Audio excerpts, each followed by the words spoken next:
영화평론가 지용과 함께 하시겠습니다. 백두산 폭발을 소재로 한 영화가 나올 것이라고 예상했습니다. 백두산은 휴화산이기 때문에 에너지가 쌓이고 적절한 물리적 조건이 갖춰지면 분화하게 됩니다. 분화는 피할 수 없고 언제이고 어떤 규모이냐가 문제입니다. 한국의 백두산이나 미국의 옐로우스톤이나 사정이 매한 가지이며 두 곳은 몇 년 이내 폭발 확률 몇 퍼센트 란 제목으로 간헐적으로 보도의 대상이 되곤 했습니다. 누군가 이걸 소설이나 영화로 만들어 보겠다고 생각하지 않은 게 이상합니다. 언젠가 나올 영화. 이해준, 김병서 감독의 영화 백두산은 극화하는 많은 방법 가운데 비교적 전공법을 택했습니다. 북한뿐 아니라 한반도 전역을 파멸적 재앙으로 몰아넣을 백두산 폭발을 상정하고 남한과 북한의 영웅적 인물들이 합심하여 최악의 폭발을 막아내는 스토리입니다. 일단 백두산이 분화하는 장면에서 영화가 시작하기에 CG는 필수입니다. 분화 외에 폭발에 따른 연쇄적 재난인 지진, 범람 등의 표현이 적지 않은 비중을 차지하기에 영화의 성패의 첫 관문은 CG의 완성도일 수밖에 없습니다. 개인적으로 CG에 불만을 느끼지는 못했습니다. 극의 전개 과정에서 약간 개연성이 떨어진다는 느낌이 든, 다른 말로 조금 과하다는 대목이 없지는 않았지만 워낙 드라마틱한 CG에 익숙해져서인지 넘어갈 수 있었습니다. 다음 단계는 줄거리. 그것도 약간의 비약이 있지만 넘어갈 수 있었습니다. 백두산 및 10, 20, 28, 32km 지점에 4개의 마그마방이 존재한다는 기존 탐사 결과를 바탕으로 가장 아래에 있는 마그마방의 폭발력이 가장 크다고 설정하고 그 마그마방이 폭발하기 전에 마그마방의 옆구리에 구멍을 만들어 마그마방에 농축된 마그마를 분화구가 아니라 지하로 유출함으로써 괴멸적인 최후의 폭발을 막아낸다는 줄거리입니다. 상식적으로는 그럴듯해 보입니다. 다만 지하의 마그마방 옆구리에 구멍을 뚫어서 마그마를 지하로 흘려보낸다는 해법이 실제 실현 가능한 것인지는 전문가들이 따져볼 문제이지 싶습니다. 영화가 과학 다큐멘터리가 아닌 한 그런 설정이 무리하다는 생각이 들지는 않습니다. 이러한 줄거리에서 하이라이트는 당연히 가장 밑에 자리한 마그마방 옆구리에 구멍을 내는 것일 테고 실제 이 작업의 마무리와 함께 영화가 끝납니다. 그렇다면 어느 지점에서 어느 정도의 위력으로 마그마방에 구멍을 뚫을 것인가가 극화의 조건이 됩니다. 시나리오는 상당히 큰 위력이 필요한 것으로 작성되었습니다. 한반도에 현존한 폭발물 가운데 가장 폭발력이 큰 것은 핵폭탄입니다. 핵폭탄을 써야만 마그마방의 옆구리에 필요한 구멍을 낼 수 있는 것으로 극화의 방향을 정하면서 영화의 줄거리는 자동기술 단계에 들어간다고 할 수 있습니다.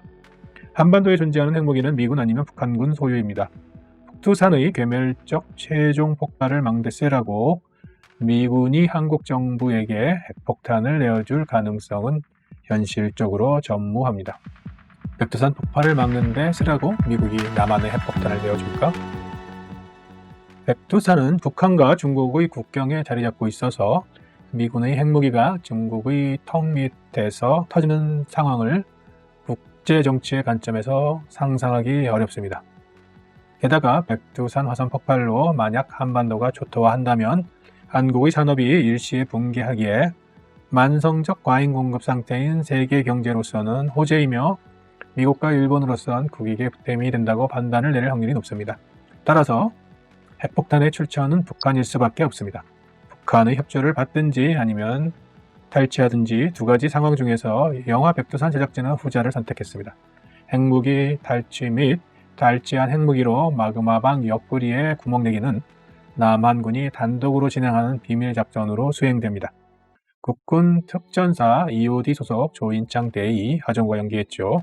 와 이중 척자인 북한 인민무력부 소속 이병헌이 연기한 리준평이 갈등하고 협력하면서 작전을 이끕니다. 아마도 관객들이 나서야 할 장면은 남한군이 작전 수행 과정에서 미군과 교전한 것이 아닐까요? 한반도 구하기 작전의 최대 방해 세력은 미군으로 그려지고 실제 여러 차례 교전이 벌어집니다. 영화라 하여도 태극기 부대에서 난리를 칠 장면이 아닐까 합니다. 영화에서 미국의 방해 책동은 무장한 미군이 한국군 합참본부로 추정되는 작전 지휘소를武力으로 점령하는 것에서 정점에 이릅니다. 현재 전시 작전권이 미군에 귀속되어 있기에 남한군이 북한 영토에 진입한 상황을 전시로 판단하여 미군이 남한의 작전권을 회수한다는 논리가 영화에 적용되었습니다. 영화에서 미국은 한반도 비상상황에서 가장 큰 적대 세력이고 중국 또한 적대 세력으로 잠시 등장하며 우호 세력은 리준평으로 대표되는 북한입니다. 한반도를 구하기 위해 영웅적인 희생을 결항하는 이는 북한군 리준평이며 리준평의 딸을 자기 딸처럼 키우는 이는 남한군 조인창입니다. 위기를 넘어선 뒤 복구 작업 또한 남북 간의 협력과 공조 속에 진행되는 것으로 극화하였습니다.